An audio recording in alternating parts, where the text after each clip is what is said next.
hari saya sedang di mobil gitu, ngeliat telepon dengan deg-degan, ada apa nih, gue bikin salah apa? Dunia itu dirancang terus dengan hegemonic power, apa bahayanya? Jadi waktu aku berdiri itu Mas, sebenarnya itu gue antara mau pingsan sampai deg-degan. Dapat apa dari Memasuki bulan ke-10 ini cukup sulit gitu saya lihat. Perang ini menjadi bagian daripada sanksi, sebuah tahapan yang berbahaya. Bayangkan, kita nih kalau di lamaran Nostradamus, 2037 kita akan diinvasi oleh Australia. Saya merasa beliau nggak mau merepotkan Indonesia. Negara-negara Eropa itu merasa ada sebagian menembak perutnya sendiri, menembak kakinya sendiri, karena terbukti. Thank you. Спасибо, господин президент. Мне очень понравилась ваша речь. Мне кажется, она принесла нам дух, как можем строить вместе, строить сильнее. Звучит как девиз для Большой Двадцатки. Мы надеемся, что вы приедете в следующем месяце в Индонезию. Спрошу вас про заголовок. Сегодня мир после гегемона, безопасность для всех. Господин Сукарно в 1955 году сказал уже, что все союзы безопасности опасны для мира. Вы и Китай находитесь в Совете Безопасности ООН. Можете ли вы справиться с тем, чтобы избавиться от КВАД, АУКУС, НАТО вместе? Возможно ли это? Вопрос 2. Все вас очень любят в Индонезии, все всегда кричат «Ура!»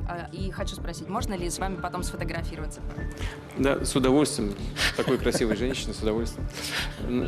Значит, у нас очень добрые отношения с Индонезией на протяжении практически всей новейшей истории. И президент Видодо, когда звонит мне, он обращается ко мне со словами «брат», я ему говорю то же самое. И мы дорожим отношениями, которые у нас сложились с Индонезией. Я благодарен руководству и президенту за приглашение на двадцатку.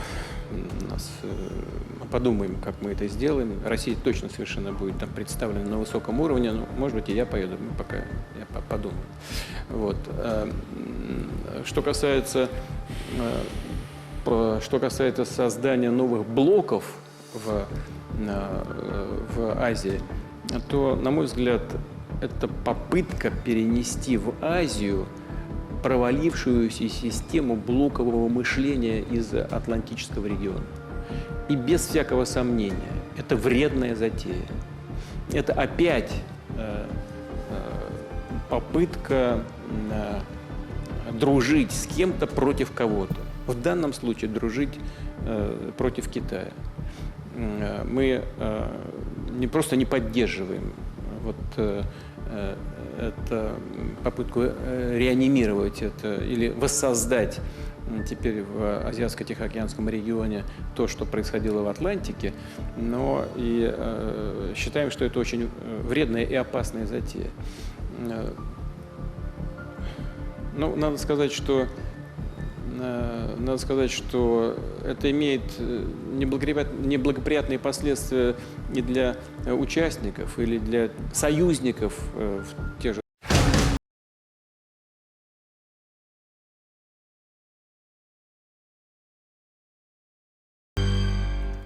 Halo, apa kabar? Salam sehat, ketemu lagi kita di Crosscheck di kanal YouTube Medcom.id bersama saya Indra Maulana. Oke, pekan ini kita lupain sambo-sambuan dulu ya. Kita coba lihat situasi geopolitik terbaru di bumi ini sekarang pekan lalu di forum Annual Meeting of the Valdai Discussion Club di Moskow, Rusia.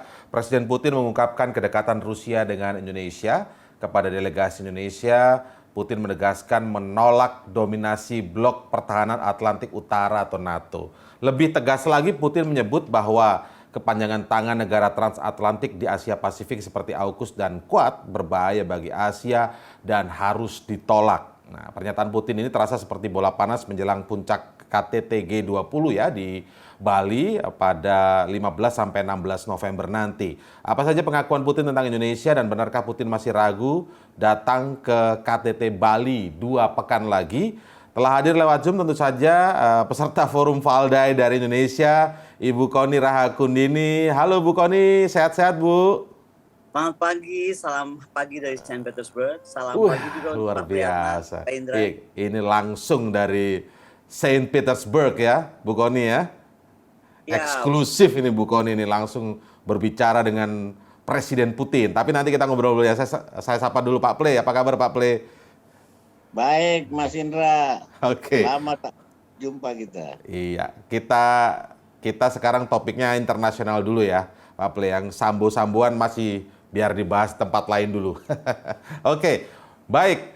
Saya ke Bu Kony. Bu Kony, ini luar biasa. Cerita dulu Bu, bagaimana kemudian awalnya Ibu tiba-tiba punya kesempatan, dan punya kesempatan pun itu kadang-kadang juga belum tentu apa ya, kemudian bisa memberanikan diri bertanya tentang hal-hal yang sangat strategis, dan ini bisa memicu perdebatan panjang juga ini di berbagai belahan negara tentunya. Bu Kony gimana? Cerita dulu Bu Kony.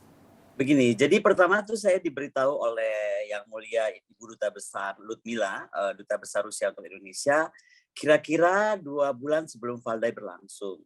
Suatu hari saya sedang nyetir mobil gitu, Bu Ludmila telepon. Karena kan saya selalu nyetir mobil sendiri dan semua telepon connect ke mobil. Ya. Beliau mengatakan begini, Bu Kony tolong segera merapat ke kedutaan besar, ada pesan penting. Lalu saya segera merapat ke kedutaan dengan deg-degan, ada apa nih, gue bikin salah apa? Kan karena sebelumnya kan Agustus saya baru diundang Menhan Rusia ke sini kan, Pak Indra kan. Iya, betul. Saya harus salah apa nih? Ternyata sampai di embassy, beliau dengan wakilnya langsung menyerahkan satu map dengan logo Rusia dan menyampaikan selamat ya, Ibu terpilih menjadi undangan Presiden Putin untuk menghadiri The Valdai Club. Saya bilang The Valdai Club itu apa? Saya bilang gitu kan. Oh, The Valdai Club is very important meetings karena ini by invitation only dan itu hanya ditujukan kepada krem de la kremnya para akademisi dari seluruh dunia. Oke. Jadi hanya Satu-satunya dari Indonesia Bu Kony aja nih. Makanya aku mau cerita nih. Jadi pertama itu satu-satunya aku, ya kan. Terus aku bilang, wah ini kehormatan sekali, betul Bu. Tapi ini sangat ketat dan Presiden akan hadir dan selalu meeting itu dipimpin oleh orang-orang penting lah gitu. Jadi beda, kalau kita kan di Indonesia kadang-kadang conference itu yang datang terus cuma sebentar, speech pergi orangnya gitu. Di Rusia nggak begitu, jadi mereka tuh harus mendampingi terus apa sih. Jadi selama kami dari jam 8 pagi sampai jam 11 malam tuh betul-betul interaktif dan pejabat tuh ada gitu. Jadi nanti aku mau cerita kenapa akhirnya aku terpilih jadi pembicara ya. Nah, sebentar. Sebelum dari situ seminggu sebelum atau 2 minggu sebelum berangkat, saya ketemu Mas Andi Wijayanto dalam satu rapat di Lemhanas dan beliau juga bilang, Bu Kony, saya juga diundang katanya. Oh ya udah kita berangkat bareng deh gitu kan. Jadi akhirnya 2 orang nih gitu. Nah, ketika seminggu sebelum berangkat, kami itu dapat surat email yang sangat rahasia sifatnya dan dinyatakan tolong apa yang ingin disampaikan kepada Presiden Putin itu disampaikan pertanyaannya. Nanti akan dikolek dan dipilih. Oke, saya kirimkanlah pertanyaan saya itu 2 buah. Banyak yang tanya, termasuk sahabat-sahabat saya duta besar, saya sebutkan negaranya. Mau ngomong apa sih, mau nanya apa sih gitu kan, kita boleh pesan nggak sih gitu, karena everybody knows gitu, apa sih Valdai Club itu kan, kecuali kita, karena saya juga baru tahu. Nah anyway itu saya berangkat ke Moskow. Ketika tiba itu memang sangat ketat, jadi saya itu dibawa ke sebuah resort jauh dari kota Moskow, sekitar 1,5 jam, dan resort itu dijaga ketat militer. Mas Indra, you won't believe it gitu. Sampai saya kan diantar oleh Yang Mulia Duta Besar Jose Tavares kan, dan juga Mas Andi juga. Nah sampai di sana pun Duta Besar minta untuk bergabung dong, saya hanya pendengar aja di Valdai gitu kan, saya Duta Besar gitu. Nggak bisa disampaikan, nggak bisa. Ini betul-betul adalah perkumpulan para ilmuwan tertutup dan dari belahan dunia termasuk Amerika Serikat. Jadi ada yang menganggap ini geng Rusia, enggak. Ada dari Inggris, dari Oxford, ada Jeffrey Sach dari Amerika Serikat, ada dari, semua belahan deh. 44 negara hadir, 111 delegasi. Saya masuk dulu di situ Bu Kony, sebentar Bu Kony. Ini menarik karena orang berpikir Rusia itu kan negara eksklusif tertutup ya. Ternyata untuk mengundang akademisi dari berbagai negara, dia terbuka, pemerintahnya terbuka dengan akademisi siapapun, termasuk Amerika yang sekarang ini mungkin sedang bersih tegang dengan Rusia ya. Terbuka sekali pemerintahan ini ternyata. Dari Swedia, Norwegia, Oxford, dari Inggris, dari Oxford, jago banget untuk perempuan. Dari Kanada, kemudian dari Amerika, udah pasti kalau dari Iran, dari negara-negara sahabatnya kan. Tetapi negara-negara itu juga ada gitu. Yang tidak ada mungkin kemarin itu dari Prancis ya, saya nggak lihat dari Prancis atau dari Jerman. Oke, silakan dilanjut Bu. Jadi saat Ibu sudah masuk terpilih di situ bagaimana kemudian? Nah, jadi gini, begitu terpilih itu jadi mulai pagi jam 8 sampai jam 11 malam kami itu betul-betul di-drill dengan judul-judul tema-tema yang sangat ketat ya. Dan itu betul-betul kita cuma taunya kamar tidur. Jadi resortnya tuh indah banget Mas Indra, indah banget. Tapi saya nggak bisa lihat karena kamar tidur, ruang makan, ruang conference. Kamar tidur, ruang makan, ruang conference. Udah kayak mesin aja gitu. Betul-betul kita bicara dengan semua, dengan Wakil Perdana Menteri, dengan Menteri Keuangan, dengan Menteri, pokoknya level semua minister lah VVIP-nya kan. Nah, itu tuh selalu berlangsung tiap hari. Jadi sebenarnya melelahkan, tapi juga menyenangkan. Karena gini, pertama saya hadir, saya tuh udah kaget dengan temanya. Kan temanya itu kita nggak diberitahu kan awalnya. Jadi tema utamanya itu adalah the world without superpower. That's the first day. Nah, itu udah temanya seperti itu. Jadi bagaimana kira-kira kalau dunia itu dirancang terus dengan hegemonic power, apa bahayanya dan lain-lain, kira-kira tema besarnya itu. Tapi terus ada pecahan-pecahannya dan beberapa hal saya nggak bisa ungkapkan karena kami terikat dalam Chatham House. Ini seperti yang sering dibahas Bu Kony juga di Crosscheck ini ya, negara dunia tanpa harus ada hegemoni kekuasaan gitu kan. Semua Betul. setara gitu kan ya. Semuanya harus setara dan fair buat everybody kan. Ya. Nah, sampai tibalah akhirnya kami tiba-tiba diberi peringatan. Memang waktu pertama masuk itu kami diberitahu mohon berkenan untuk di PCR tiap hari. Karena presiden bisa anytime datang. Presiden itu dirahasiakan sekarang datangnya jam berapa kapan gitu. Tetapi kira-kira di hari kelima ya, saya tuh bangun tidur, buka jendela kan karena tamannya tuh indah banget. Jadi saya tiap hari tuh pasti bangun tidur buka jendela. Saya mau pingsan Mas Indra karena tiap depan jendela sebelah sana tuh tentara sudah baris rapi setiap 100 meter gitu. Ya. Menghadapnya ke sana, ke sini gitu. Jadi pas saya buka jendela semua orang lihat. Wah, saya bilang ini udah feeling ini pasti presiden hadir nih gitu kan. Ya. Nah, jadi betul akhirnya presiden hari itu hadir. Nah, waktu kami masuk bayangkan ya Mas Indra, kami sudah di dalam resort yang tertutup. Semuanya dijaga. Kami sudah pakai tagline, tapi begitu akan memasuki gedung conference itu paspor dan tagline diperiksa lagi. Jadi sangat ketat penjagaan beliau itu. Nah, saya bisa pahami lah seperti apa kan. Nah, akhirnya kami masuk. Saya ini kan di Valdai baru. Kalau Mas Andi walaupun baru dia pejabat negara lah. Jadi saya pikir adalah kalau Mas Andi saya pasti sama Mas Andi terpisah nih duduknya kan. Jadi saya ini agak-agak, udahlah aku anak bawang gitu, mau duduk di belakang.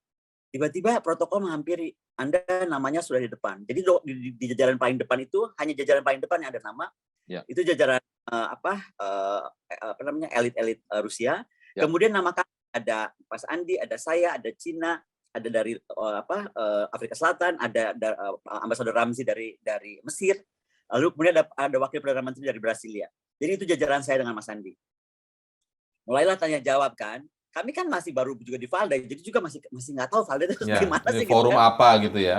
Iya, untuk closingnya ya. Kalau untuk daily-nya kita udah nangkep lah sama seperti meeting-meeting di Eropa, hampir sama seperti itu kan. Karena crisp lah. Kalau istilah apa? Very crisp, langsung to the point gitu. Nah, ternyata kemudian beliau paparan kan, beliau menyampaikan pidatonya. Ketika saya mendengarkan pidato itu saya sadar, oh inilah semua hasil kami pertemuan itu beberapa hari. Rupanya disarikan menjadi sebuah speech yang demikian hebat. Karena itu kan dari mulai rapat pertama sampai terakhir malamnya itu, semua disarikan menjadi pidato presiden. Kira-kira begitu. Berikut juga pandangan Presiden Putin pribadi. Okay. Nah begitu tanya jawab mulai, saya semangat dong. Ini kalau duduk di depan begini pasti dipilih nih gitu kan. Udah GR aja nih Mas Indra. Iya. Tapi satu bukan saya, kedua bukan saya, ketiga bukan saya, dan seterusnya. Saya udah mulai bilang, Mas Andi, kayaknya kita nggak pilih deh ya. Aku bilang Indonesia sih ya. Aku bilang, ya udahlah, kita pernah bikin ini juga kali error. Aku bilang nggak akan kepilih pertanyaan kita. Atau pertanyaan kita kurang bagus. Aku bilang gitu kan. Santai aja kata Mas Andi kan semua udah dijawab tadi di pidato gitu. Oke. Terus ya udah kita udah mulai, apalagi setelah Cina kan Profesor Wang teman saya bilang, aduh Wang lu udah dipilih, udahlah kayaknya gue nggak akan nih. Aku tuh udah kayak tadinya kan alert banget karena presiden kan 4 meter di depan kita. Maksudnya kebayang nggak sih? Iya, 4 meter lah deket banget. Aura the most wanted man gitu, the most sexiest man in the world tuh di depan aku kan, itu gergepan juga kan. Dan di depan tuh perempuan cuma aku sendiri, nggak ada yang lain. Udah. Terus tiba-tiba begitu aku lagi santai, sebenarnya lagi ngomong sama Mas Andi, Mas, abis ini kita kabur kali Mas, udah bisa ya. Gitu ya, lagi ngomong begitu. Tiba-tiba delegasi dari Indonesia gitu kan, dan menunjukkan ke aku gitu. Jadi waktu aku berdiri itu Mas, sebenarnya itu gue antara mau pingsan. Karena apa? Matanya presiden itu kan antara biru abu-abu ya. Jadi ketika teman tuh kayak menyorot ya. Sampai lupa tagline-nya G20 coba. Recover together, recover stronger, saking confused-nya. Yang kedua aku langsung cuma ingat, I have to mention about G20. Kedua, I have to mention about Soekarno karena ada visi Soekarno yang sangat besar di non-alignment movement saat Dasar Sila Bandung. Nah, yang ketiga tuh aduh apa ya pertanyaan aku tuh lupa. Tapi kan dalam sepersekian detik I have to tell everything. So aku ingat aja satu bahwa memang speech-nya sangat hebat. Jadi saya appreciate speech-nya. Yang kedua saya mengharapkan beliau hadir di G20 karena ini sangat penting buat presidensi Indonesia. Yang ketiga saya ingat karena saya ingatkan tentang Dasar Bandung dan bagaimana Presiden Soekarno tahun 1955 sudah bilang nama aliansi security itu bahaya lah untuk dunia. Nah, yang kedua aku saking gugupnya melihat beliau, lupa aku itu kan. Udahlah tiba-tiba aku berimprovisasi, aku bilang bahwa improvisasinya bukan apa-apa. Betul bahwa di negara kita kan kita semua sangat kagum pada Rusia dan sering sekali berura-ura ria gitu. Jadi saya sampai nah, terus kemudian ya udah saya pikir untuk menghilangkan kekakuan juga dan saya pikir memang I adore him so much gitu, we adore him so much ya leadership-nya. Ya saya bilang aja kalau gitu boleh foto bareng. Disambut ya. Begitu saya duduk Mas Indra, itu saya tuh langsung dari di Valday Group itu langsung pada ngomong, ya ampun you break the ice, thank you so much. Wah terima kasih, pertanyaan lu tuh bagus jadi orang nggak takut. Tadinya kan tegang semua, gimana nggak tegang? Orang penjagaannya seperti itu gitu. Nah menarik, tapi pada akhirnya dapat fotonya Bu ya? Jadi begini, untuk berfoto dengan Presiden Rusia, tadi saya sudah cerita sedikit ya, tiap hari itu kami di PCR untuk bertemu beliau. Nah untuk berfoto sebelahan dengan beliau itu perlu 10 hari PCR. Saya itu harusnya tanggal 6 kalau mau dihitung dari 10 hari PCR kan. Sayangnya tanggal 6 ini saya harus pulang karena saya nggak bisa juga menghindar. Tanggal 7 pagi itu ada acara saya dengan Non-Alignment Movement di mana keynote speaker adalah Ibu Presiden Megawati Soekarno Putri. Jadi saya mau nggak mau karena saya juga salah satu akademisi Non-Alignment Movement yang juga juga datang dari 44 delegasi juga kalau nggak salah, malah lebih 57 kalau nggak salah sekarang sudah delegasi akan ada di Jakarta, Bandung, Surabaya, dan Bali sampai G20, saya pikir saya harus pulang. Nah, ini ada surprise Mas Indra, saya mau cerita soal ini. Jadi saya tuh agak sedih kan Mas Indra, sedih saya. Terus saya bilang, saya mau main aja ke Saint Petersburg. Kenapa ke Saint Petersburg? Karena ini kota kelahiran Putin, ini kotanya Putin. Dan saya pengen lihat rumahnya, maksudnya karena nggak bisa ketemu Presiden ini cerita, maksudnya nggak bisa foto lagi bersama Presiden. Terus saya menikmati aja Saint Peter dengan segala keindahan dan cerita bagaimana mengambil dari masyarakat apa sih persepsi mereka tentang Presiden Putin. Tahu nggak Mas Indra, semalam saya ulang tahun, kami pesta dengan 20 orang yang kawan-kawan baik di St. Peters, dengan tokoh-tokoh di St. Petersburg. Tiba-tiba begitu saya sampai kamar, Wakil Duta Besar Rusia untuk Indonesia, PA saya, Ibu Veronica. Bu Koni, saya baru datang di Moskow, kapan pulang? Ada pesan penting titipan dari Presiden Putin untuk Anda. Mau marah nggak Pak Indra? Jadi ini mau pulang nih sebentar lagi ke Moskow sampai deg-degan. Dapat apa dari Presiden? Ntar sampai tanah air cerita lah Ibu ya. Oke, Bu Koni, sekarang sebelum ke Papli nih, sekarang kita coba masuk ke substansialnya. Saya juga melihat tuh video bagaimana Bu Koni bertanya langsung kepada, nggak ada grogi-groginya sih Bu. Kita ngelihat Ibu firm banget seperti biasa. Tapi memang substansinya sangat menarik dan itu seringkali memang dibahas juga Bu Koni bersama kami di Crosscheck Medcom ini. Nah boleh cerita Bu, jadi sikap Presiden Putin tentang non-alignment itu apakah dia hanya menjawab normatif seperti apa yang ditanyakan Bu Koni saja, ataukah memang itu adalah sebuah sikap dan itu mengatakan bahwa seperti Quad, AUKUS itu berbahaya di Asia itu. Bisa gambarkan sedikit Bu? Jadi kalau pernyataan The Quad, AUKUS, dan FPDA berbahaya itu pernyataan saya dalam pertanyaan saya, ya kan? Jadi itu yang saya sampaikan pada saat The Valday Club. Tetapi ini yang menarik ya, Mas Indra, saya mau cerita sedikit. Di sini itu ketika kepala negara bilang sesuatu atau kita tuh menjadi pusat perhatian dari apa yang kita pikirkan. Mas Indra mungkin kaget ya, saya di sini tiba-tiba jadi artis mendadak. Kalau saya jalan di Moskow, ini beberapa orang bisa telepon Madame Valday minta foto. Beneran. Saya kan ada pertemuan lagi dengan beberapa tokoh Valday lagi kan. Iya. Yang lagi orang-orang tuh yang antusias sekali karena ini kan di-relay terus di TV sampai kemarin malam masih terus di TV. Oh, ini di live kan di TV sebenarnya dan diulang terus ya penayangannya ya. Di live kan di TV, jauh sebelum acara itu ada sudah diumumkan Presiden akan berbicara di Valday Club gitu terus kan. Nah, begitu kejadian itu terus diulang-ulang terus. Jadi banyak sekali sampai porter hotel atau sampai penjaga hotel langsung tahu Madame Valday gitu kan. Pokoknya tiba-tiba aku jadi tenar banget di Moskow. Nah, tapi saya bercerita begini. Ketika Presiden itu ada perhatian, ini mau saya cerita, saya sama Pak Agam Riyadi, sama Peter Serang, sahabat-sahabat saya yang datang bersama saya ke sini, itu kan ke Saint Peter sekali lagi ya, hanya untuk melihat-lihat bagaimana suasana Saint Peter, bagaimana kehidupan Putin waktu kecil, dan lain-lain. Tiba-tiba kami diundang oleh pejabat setempat. Karena melihat Valday, lalu melihat reaksi Presiden, lalu pejabat Saint Petersburg itu menanyakan kepada saya, kira-kira apa yang dapat dibikin oleh Saint Petersburg untuk satu, memperkenalkan kembali non-alignment movement, memperkenalkan kembali Presiden Soekarno dengan pandangan yang hebat itu, kemudian bagaimana membangun dunia yang non-hegemonik. Bayangkan kami ini mendadak saya lagi pakai baju santai, Pak Peter lagi baju santai, Pak Agam baju santai, kami tiba-tiba dipanggil resmi dengan diterima resmi ya. Kebayang dong kita aja kalau resmi seperti apa. Nah di sini kan kantor-kantor pemerintah itu lebih ketat lagi. Kalaupun masuk mesti pakai paspor, nggak boleh foto sama sekali gitu. Kami diterima masuk dan intinya yang sampaikan itu. Jadi mereka akan segera melakukan rangkaian. Ketika presidennya memberikan perhatian kepada non-alignment misalnya, maka pejabat di Saint Petersburg ya, karena saya kebetulan hanya ke Saint Petersburg, saya nggak tahu kalau saya ke daerah lain. Tapi itu langsung menyatakan bahwa mereka akan mendukung pandangan presidennya, akan segera diadakan rangkaian conference non-alignment movement, revisit non-alignment movement. Indonesia harus lead karena kita salah satu pencetus non-alignment. Dan kemudian akan dibangun patung Soekarno di Saint Petersburg dan juga di Moskow. Nanti mungkin Duta Besar Jose Tavares yang akan lebih menjelaskan ini lebih baik karena ini adalah juga salah satu yang beliau usahakan. Tetapi kemudian di sini juga ada patung di Saint Petersburg, kemudian ada Masjid Soekarno, namanya Masjid Biru. Jadi sampai sudah membahas patung apa yang akan seperti apa di sini dan berharap Ibu Presiden Megawati Soekarno Putri sebagai putri Presiden Soekarno untuk hadir di bulan Juni mendatang. Bayangkan berapa bulan dari sekarang untuk meresmikan itu. Pertanyaan saya kan sederhana Mas Indra ya. Kalau di kita kan mesti anggaran. Jadi saya tanya, terus anggarannya gimana? Saya bilang gitu kan. Anggaran kami akan usahakan. Pokoknya ini semua yang Ibu sampaikan di Valda itu menarik soal 6, soal hubungan Indonesia-Rusia, ya kan? Kemudian soal bagaimana kedekatan kita dengan Presiden Soekarno dan juga banyak hal yang sebenarnya secara budaya juga kita bisa dekatkan kembali untuk membangun peradaban dan kebudayaan yang lebih fair gitu untuk semua orang. Ya. Nah, sekarang saya lihat sudut pandang dari Pak Ple. Pak Ple Priyatna sebagai mantan diplomat juga pasti mengetahui bagaimana dari pertanyaan Bu Kony kan kemudian mengingatkan kan soal non-alignment dan sebagainya. Pak Ple sendiri melihat sikap seorang Putin yang sekarang lagi di tengah perang nih. Saya juga nggak tahu nih kalau baca beberapa artikel katanya siap-siap mundur, apakah menyerah atau enggak atau strategi saja itu loh di satu kota tertentu di Ukraina tentunya.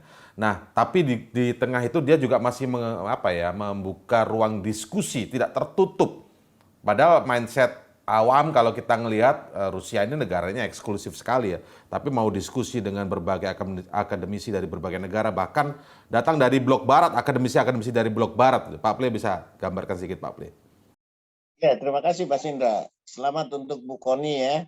Ini satu wanita Indonesia yang berhasil akademisi yang berhasil menembus masuk Valdai private klub yang sangat prestisius dan bergengsi ya. Demikian juga setara dengan bahkan dari Asia kalau tidak salah itu hanya Duterte yang pernah diundang di forum ini ya.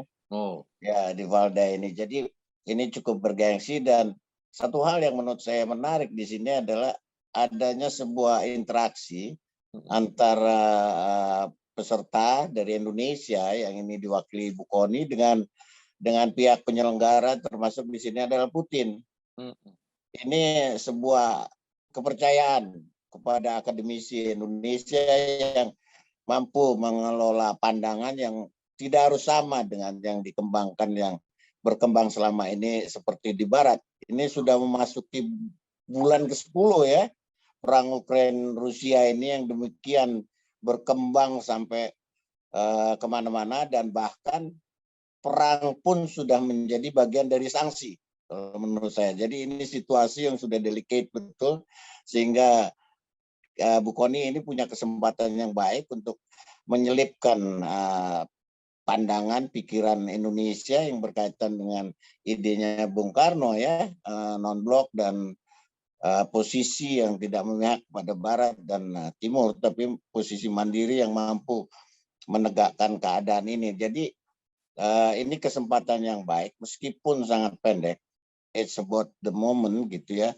Ada sebuah dialog kepercayaan gitu, bahwa percaya kepada akademisi Indonesia membawa pesan yang tidak harus seperti Barat gitu sepenuhnya. Yang ini juga sangat realistik dan sangat diharapkan oleh pihak Rusia bahwa kita mampu melihatnya secara objektif. Keadaannya sekarang memasuki bulan ke-10 ini bulan yang sudah cukup sulit gitu saya lihat. Bahkan sekarang perang ini menjadi bagian daripada sanksi. Nah itu sebuah tahapan yang berbahaya kalau perangnya sendiri tidak dihentikan sementara ini menjadi perang menjadi sebuah alat untuk menggunakan perang ini, termasuk perang ini untuk menyerang Rusia secara penuh. Gitu. Jadi dari sisi diplomatik bagaimana saat isolasi terjadi, komunikasi politik melalui para messenger itu, para diplomat Rusia di Eropa pun ditutup. 450 diplomat Rusia dari segala level dipulangkan dan diusir. Nah, ini kan situasi yang sudah menurut saya sangat berbahaya gitu. Ya, Bu Kony, waktu di dalam Valdai Club itu sebelum kan puncaknya dengan presiden ya, closingnya. Saat sebelumnya itu ada pembahasan terkait dengan perang dengan Ukraina atau bagaimana? Pasti ada lah didominasi pembahasan seputar itu, Bu Kony. Dan bagaimana sih gambaran Rusia menjelaskan itu ke akademisi tadi disebutkan Kanada, Amerika? Jadi begini Mas Indra, sebenarnya sih kalau judul dari awal saya sampaikan, judul tagline besarnya itu adalah bagaimana the world with a superpower. Nah, dalam sekitar 10 pecahan 10 pecahan tema, itu kami membahas energy security. Dunia seperti apa. Kita bicara juga tentang food security, seperti apa dunia ke depan. Lalu kita bicara tentang peradaban. Kita bicara tentang Cold War yang sebenarnya nggak beda tuh. Cold War zaman dahulu sama zaman sekarang, walaupun katanya Cold War sudah hilang, ternyata lebih serius Cold War zaman sekarang. Contoh ya itu tadi. Ternyata begitu karena ada urusan pribadi antara Rusia dan Ukraina, ya kan? Tiba-tiba bisalah dipakai segala 4.000-5.000-an sanksi itu terhadap Rusia. Itu kan another kind of Cold War. Kita juga bisa melihat dalam pembicaraan kami misalnya tentang bagaimana Cina juga sudah dianggap ancaman oleh Amerika Serikat. Yang pokoknya siapapun yang akan muncul menjadi hegemonic power itu akan dianggap, atau saingan sebagai dari hegemonic power itu dianggap ancaman gitu. Dan disitulah sebenarnya kembali saya harus mengingatkan tentang pentingnya kita tuh revisi tentang non-alignment movement. Kenapa saya sampaikan ini Mas Indra? Saya tuh sebenarnya sedih ya. Selain dari Bu Menlu gitu, beberapa yang saya sampaikan sebelum saya kesini kan saya pamit ya. Saya kan selalu chat Ibu Menlu menyampaikan apapun kegiatan dan pandangan saya gitu. Ibu Menlu menyambut dengan sangat baik. Oke, Bu Kony, selamat menghadiri Valdai begini-begini ya. Tetapi beberapa pejabat yang terkait langsung misalnya, saya sampaikan misalnya beberapa dirjen atau sekjen ya. Saya bilang tolong dong alignment movement desk itu dihidupkan lagi gitu. Banyak yang WA saya tuh mau ngomong begini, Bu Kony ngapain sih ngomongin non-alignment? It's out of date katanya. Itu udah ketinggalan zaman, kita udah nggak usah ngomong lagi non-alignment movement. That is very sad. Padahal di sini ini Presiden Putin, semua hampir seluruh perwakilan Valdai, begitu saya bicara soal non-alignment movement termasuk dari Oxford itu langsung mengajak saya besokannya setelah Valdai bubar, dia langsung mengundang saya dinner. Dia seorang wanita, saya nggak boleh sebut namanya karena dia nggak mau di-mention ya. Tetapi profesor wanita ini di Oxford langsung bilang, please, you tell me, apa yang mesti Inggris bantu untuk menghidupkan non-alignment movement? Karena seperti yang kamu sampaikan dalam beberapa meeting kita itu, betul posisi non-alignment itu sangat betul. Tapi mungkin frame-nya agak dirubah. Bukan seperti dulu. Ya di-adjust aja dengan masa sekarang. Tapi doesn't mean bahwa non-alignment movement itu sudah out of date. Tadi saya udah contoh ya, bagaimana reaksi Oxford, bagaimana reaksi beberapa negara Kanada, terus kemudian even Jeffrey Sachs sendiri, kemudian beberapa lainnya ya. Itu sangat support gitu, Brasilia gitu. Nah, yang saya sekarang agak sedih, lihat kita Presiden Brasilia. Presiden Brasilia itu sekarang aktif sekali ke PBB untuk menghidupkan something like non-alignment movement dengan nama baru. Gitu. Kan aneh gitu. Kadang-kadang kita tuh tidak appreciate apa yang telah dicapai atau dipikirkan betul-betul oleh para founding fathers hanya karena like or dislike atau dianggap kuno atau tidak gitu. Itu sangat sedih. Yang kedua mau saya sampaikan. Di sini nih saya belajar lebih banyak ya. Walaupun saya dulu pernah tinggal di Rusia, tapi saya dulu nggak pernah info ke politik atau ke dalam pemikiran akademisi tingkat tinggi seperti ini. Yang sekarang saya rasakan betul adalah bagaimana mereka sangat menghargai sejarah. Mas Indra, di sini ini semuanya, even sejarah kelam sekalipun, tentang Gulag itu adalah sejarah paling kelamnya Rusia. Betul nggak? Saya dengan Ambasador Tavares dan Nyonya Ambasador Tavares, itu mengunjungi museum Gulag di Moskow. Dan kami itu setengah menangis. 20 juta orang tuh korban kasus itu. Tapi diceritakan demikian detail dari mulai pintu digedor, malam-malam orang diculik, ya kan, anak-anak dibawa, kemudian mereka ditaruh di tempat kerja paksakan di mana lot of dull story gitu ya. Tapi apa yang mereka bikin dengan museum itu? Berani mengakui kekurangan dan kesalahan bangsa. Oke. Nggak ditutupi justru ya. Iya, yang mau saya bilang kita kan enggak, kita tuh agak hipokrit ya. Oh PKI ada, PKI enggak ada. Tapi kalau ada dibilang enggak ada dibilang ada, kayak gitu-gitu kan. Ya udah bikin aja museumnya. itu adalah sebuah perjalanan bangsa yang buruk tentang bagaimana PKI itu bergerak waktu itu misalnya kan. Kita semua bisa belajar supaya tidak terulang lagi. Kemudian yang kedua, apapun di sini tuh jadi sejarah. Di Saint Petersburg ada 500 museum. Can you imagine? Termasuk pembunuhan Rasputin coba. Siapa sih Rasputin? Dia cuma dukun gitu, kalau bisa dibilang ya, dukunnya raja. Tapi kemudian dan itu kalau bilang museum tuh very detail diceritain di mana dia bergerak, ruangan apa, dikasih apa. Yang mau saya bilang begini Mas Indra, saya tuh dapat dalam hadiah ulang tahun saya kemarin yang sangat gembira, saya dapat hadiah dari mana-mana di sini. Ada yang berita sedih saya dengar dari Ibu Lestari Murjizat, Wakil Ketua MPR kita.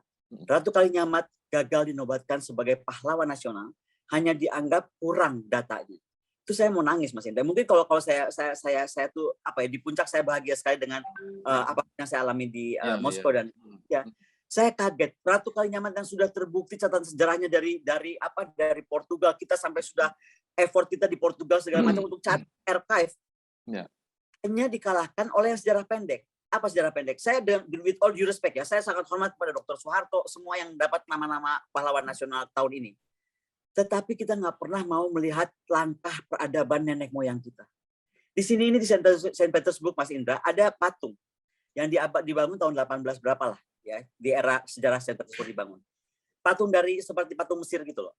Itu patung sampai sekarang masih dihargai orang masih kalau bilang sih ada semacam kayak di Trevi orang lempar koin, kalau di sini nggak kita usap kepalanya. Tapi yang itu bukan itu yang dilihat. Yang dilihat adalah bagaimana orang respect terhadap sejarah. Mau sejarah hitamnya kah, sejarah bagusnya kah? Di kita tuh kayaknya pertama archive kita buruk, saya harus akui itu, ya kan? Karena kita contohnya saya Kalinyamat mengalami betul bagaimana pengarsipan betul pengarsipan. Yang kedua, kita tuh selalu lupa sejarah. Jadi selalu tuh yang diingat yang pendek-pendek gitu. Nggak pernah sejarah peradaban kita yang besar.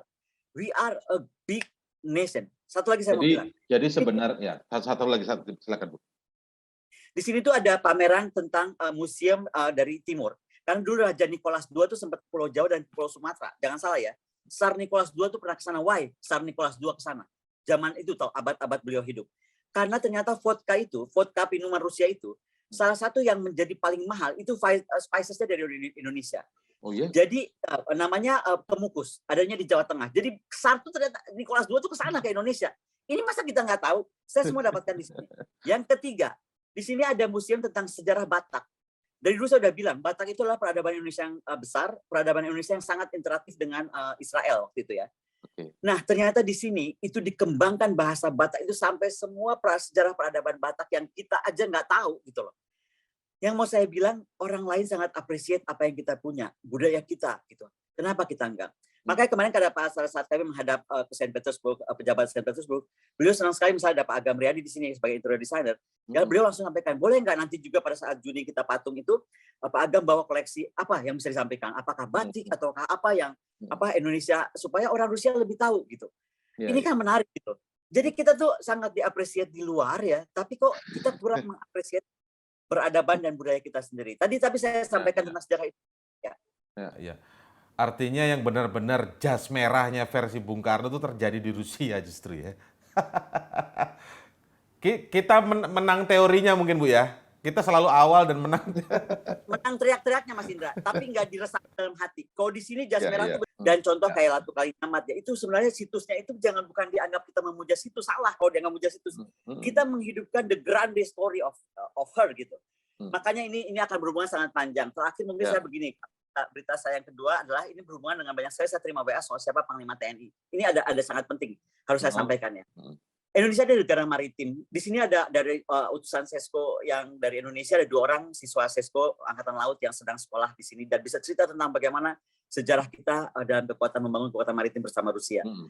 Saya berharap betul bahwa sebenarnya kita ini kan waktu Presiden Jokowi dipilih, beliau kan sangat menjanjikan kita menjadi negara nawacita yang menguasai 2 samudra. I still remember his. Nah, jadi saya berharap di akhir Presiden Jokowi sekarang memimpin, betul-betul Panglima kita bisa segera dari Angkatan Laut, Pak Yudo Margono. Karena ini penting. Kenapa saya sampaikan? Akan banyak revisit maritime power yang kita bisa lakukan. Misalnya tadi kerjasama aircraft maritim atau Navy dengan Rusia, aircraft maritim dengan Inggris mungkin, aircraft maritim dengan China, saya nggak tahu. Pokoknya banyak hal yang kita harus gali dan kembali hidupkan semangat kita itu as a very powerful nation.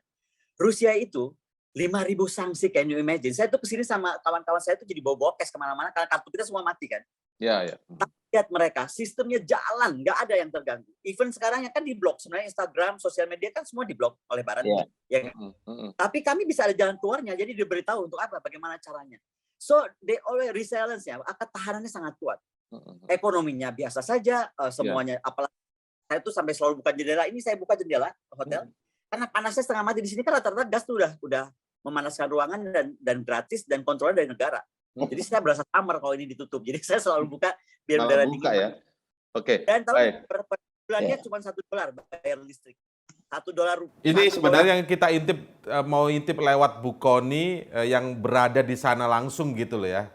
Itu kan sanksi bertubi-tubi ada ribuan tadi, tapi nggak ngefek ternyata Bu ya?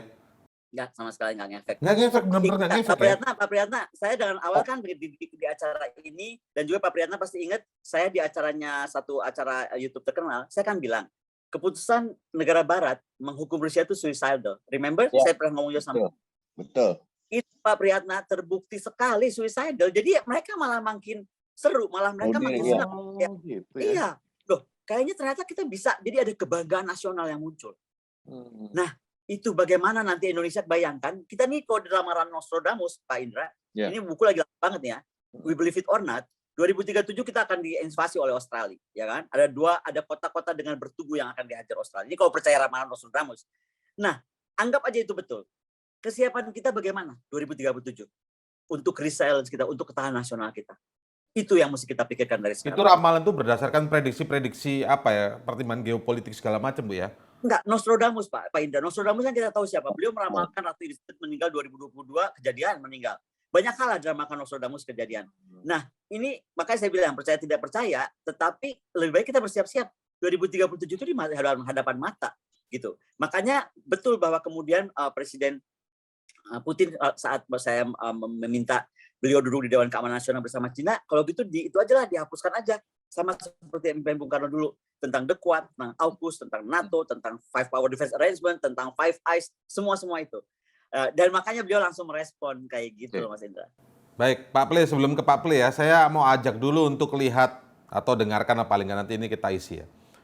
Tanya jawabnya Bu Kony dengan Presiden Putin. Sebentar nih kita lihat. Которые у нас сложились в Индонезии. Я благодарен руководству и президенту за приглашение на 20-ку. Мы подумаем, как мы это сделаем. Россия точно совершенно будет там представлена на высоком уровне. Но, может быть, и я поеду, я подумаю. Вот. Tapi yang soal G20 itu pasti datang nggak Bu Presiden Putin sebenarnya Bu? Kenapa? Yang soal G20 di Bali nanti pasti datang atau karena jawabannya kalau tidak salah kan akan mengutus pejabat tinggi.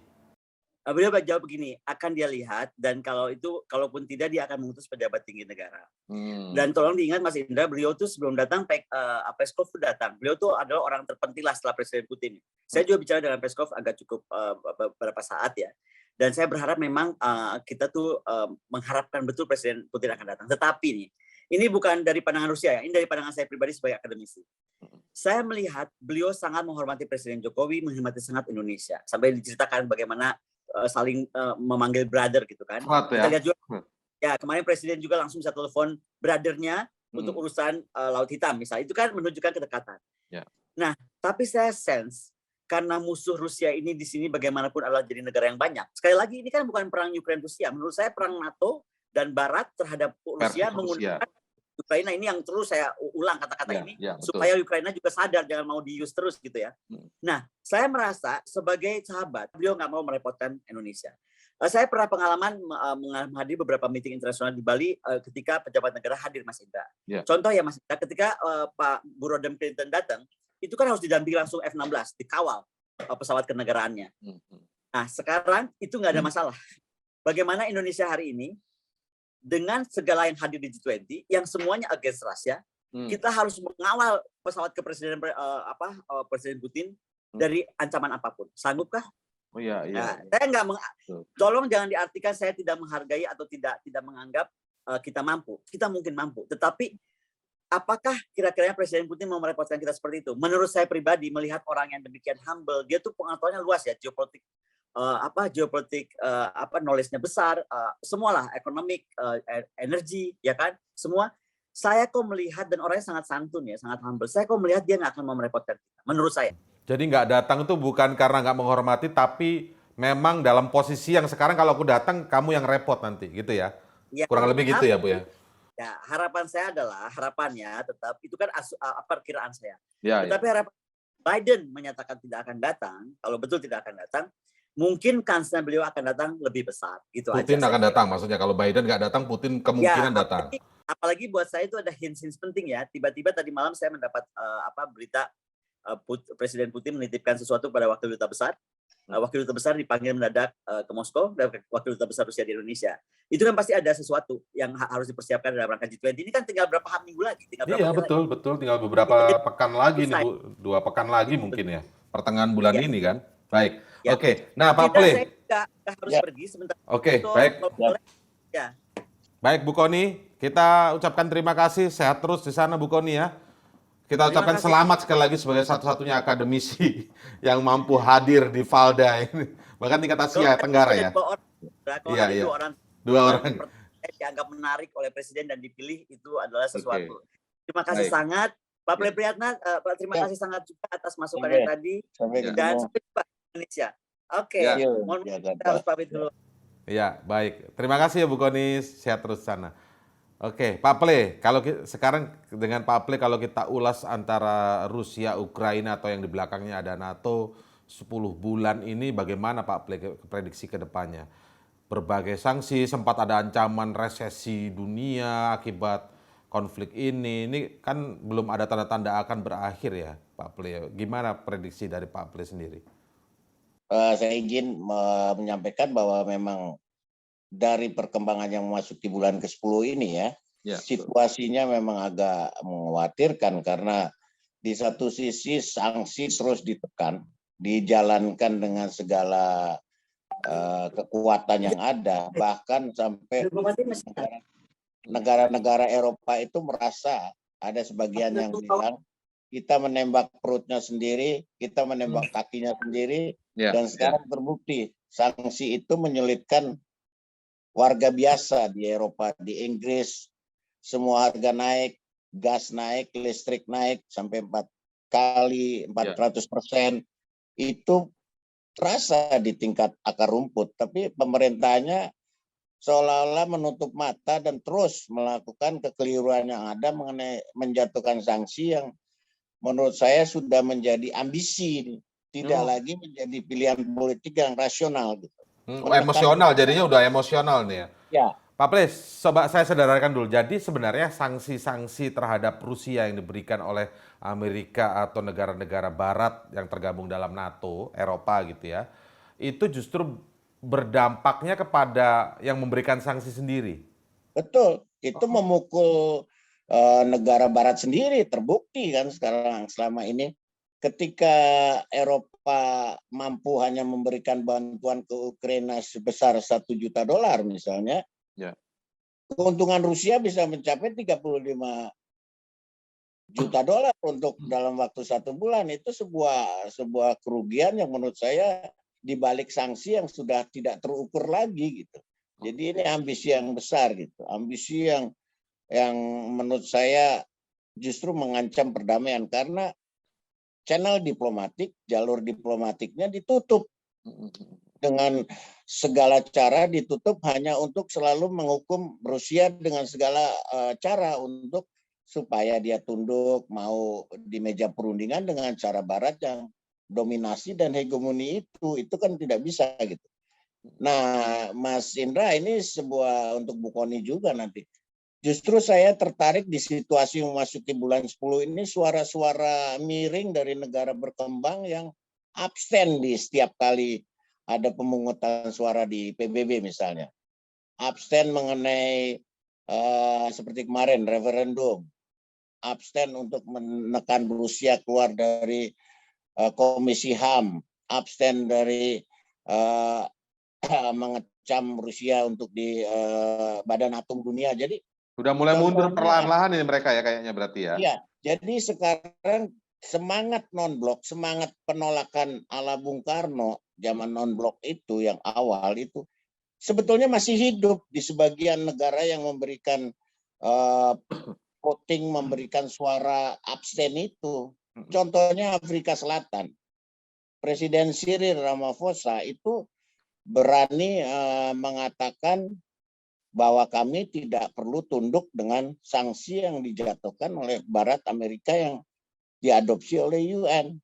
Menteri Luar Negeri Tabi Mabune dari Afrika Selatan bahkan berani menyatakan Rusia bukan negara penjajah dan kami tidak merasa pernah dijajah secara ekonomi oleh Rusia. Ya, ya. Itu sebuah visi yang keberanian yang luar biasa di negara-negara berkembang ya. Ya. Istilah saya yang anggota G20 juga nih Afrika Selatan.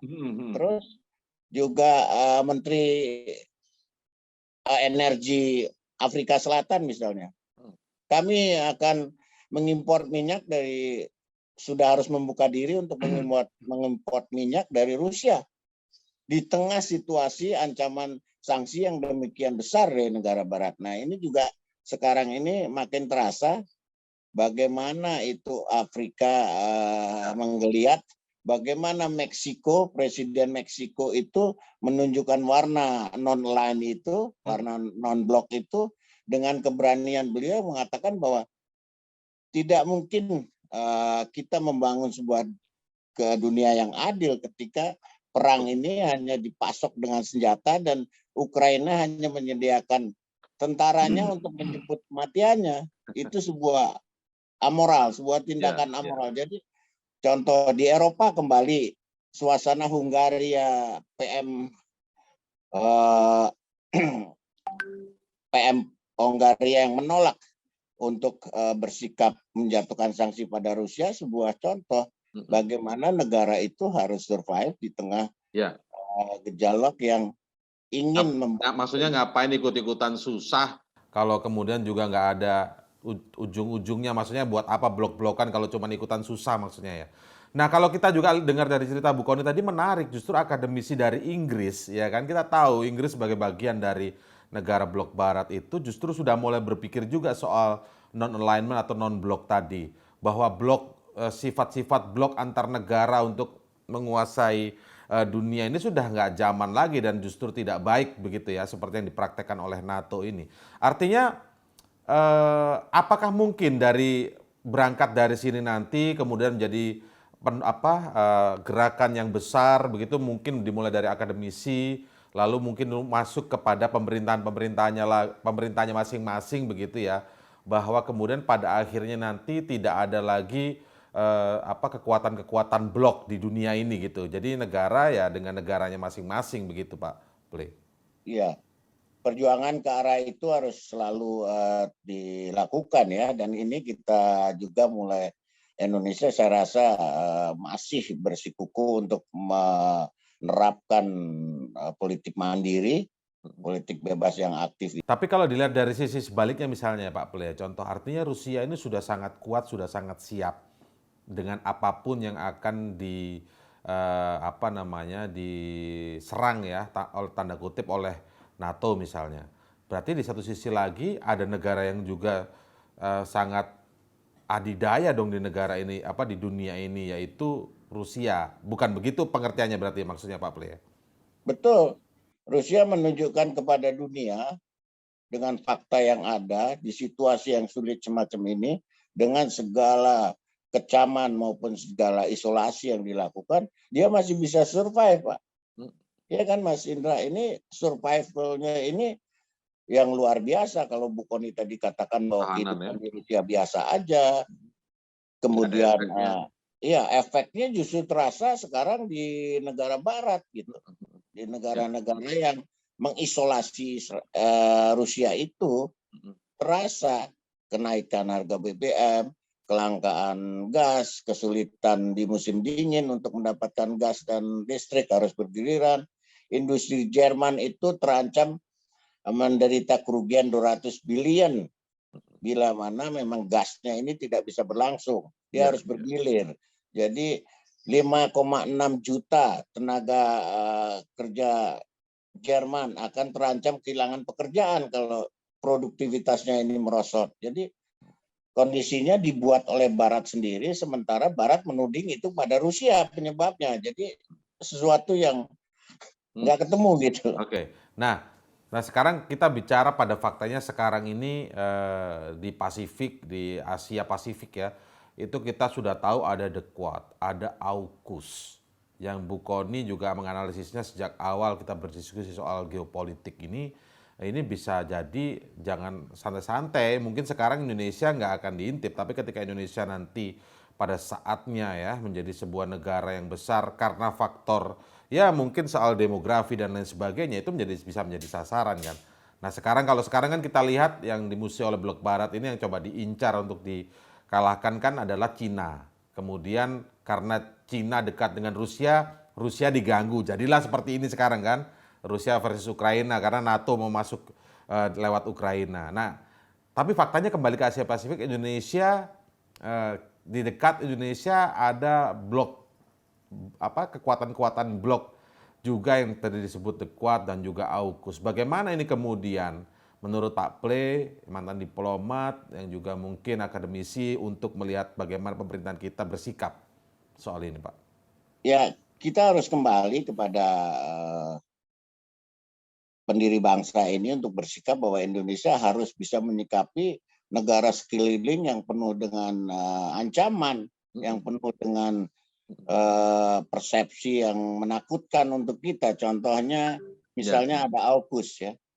Meskipun AUKUS itu ada link networking antara Amerika, Australia, Jepang, India, tapi sebetulnya India mampu mencari di sela-sela itu mencari posisi yang selama ini juga menunjukkan bahwa dia abstain untuk mendukung sepenuhnya, taken for granted, tidak mau lihat ini terus ikut Amerika. Enggak.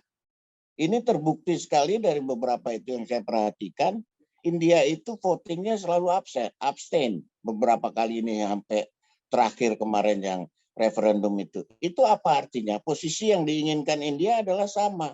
Buka channel diplomasi, buka dialog, hentikan permusuhan, peperangan, dan itu salah satu yang mereka inginkan adalah hentikan juga sanksinya. Sanksi menjadi bagian dari penyebab gejolak politik di semua kawasan, disrupsi yang menyangkut menyebar kemana-mana, multiplier efeknya itu menimbulkan masalah kelangkaan pangan, inflasi, harga yang naik, segala hal. Baik.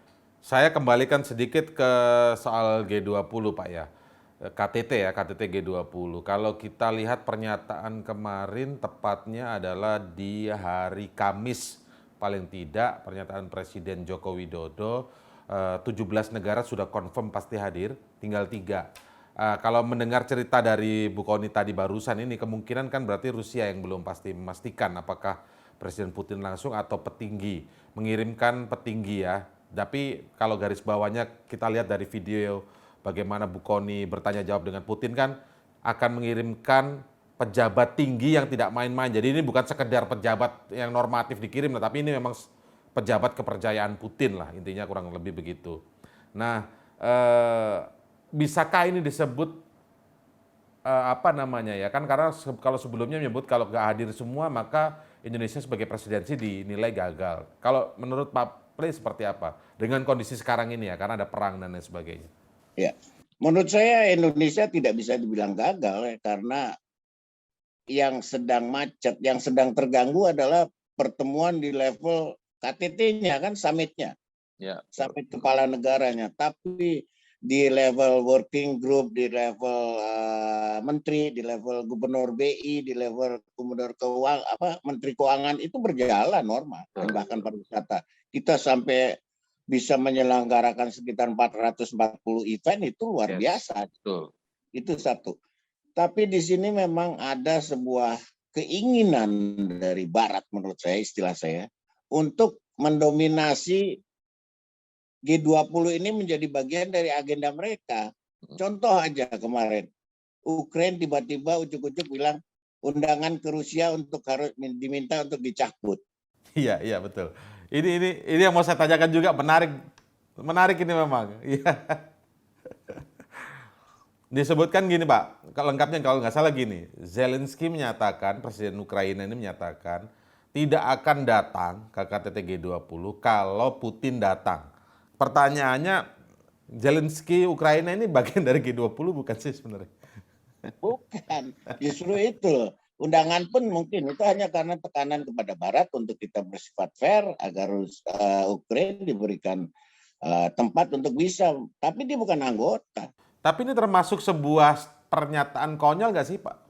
Secara kan pernyataan internasional biasanya kan keren-keren ya, maksudnya penuh dengan visi. Ini menurut Pak Plik konyol nggak sih kayak begini nih? Ya konyol sekali menurut saya, itu unnecessary thing untuk satu hal yang tidak perlu dilakukan sebuah negara untuk minta tolong Rusia dicabut undangannya, Rusia dikeluarkan dari G20. Itu kan sesuatu yang di luar kapasitas, di luar otoritas dia untuk menyatakan itu gitu.